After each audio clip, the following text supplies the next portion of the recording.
সাম্য ও সমতায় দেশ গড়বে সমবায়, এই প্রতিপাদ্যকে সামনে রেখে সাতক্ষীরার কালীগঞ্জে উদযাপিত হলো 54তম জাতীয় সমবায় দিবস। দিবসটি উপলক্ষে শনিবার সকালে উপজেলা পরিষদ চত্বর থেকে একটি বর্ণাঢ্য র্যালি বের হয়। পরে উপজেলা পরিষদ হলরুমে অনুষ্ঠিত হয় আলোচনা সভা।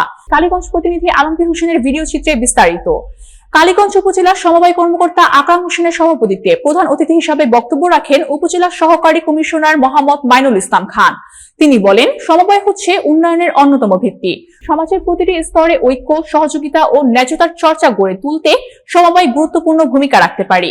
জাতীয় সাংবাদিক সংস্থার উপজেলা সভাপতি এম হাফিজুর রহমান শিমুলের সঞ্চালনায় বিশেষ অতিথি হিসেবে বক্তব্য দেন কালীগঞ্জ ইউপিসিএল সভাপতি শেখ লুৎফুর রহমান, থানা পরিদর্শক মাহবুবুর রহমান, কালীগঞ্জ প্রেস ক্লাবের সাধারণ সম্পাদক সুকুমার দাস বাচ্চু, সাংবাদিক নেতা আনোয়ার হোসেন, শঙ্করপুর বন্ধন সমিতির পরিচালক আলমগীর হোসেন ও উপজেলা সমবায় সহকারী কর্মকর্তা আব্দুল শুকুর। আলোচনা সভায় সমবায় সমিতির সদস্যরা, জনপ্রতিনিধি, শিক্ষক, সাংবাদিক এবং স্থানীয় গণ্যমান্য ব্যক্তিবর্গ উপস্থিত ছিলেন।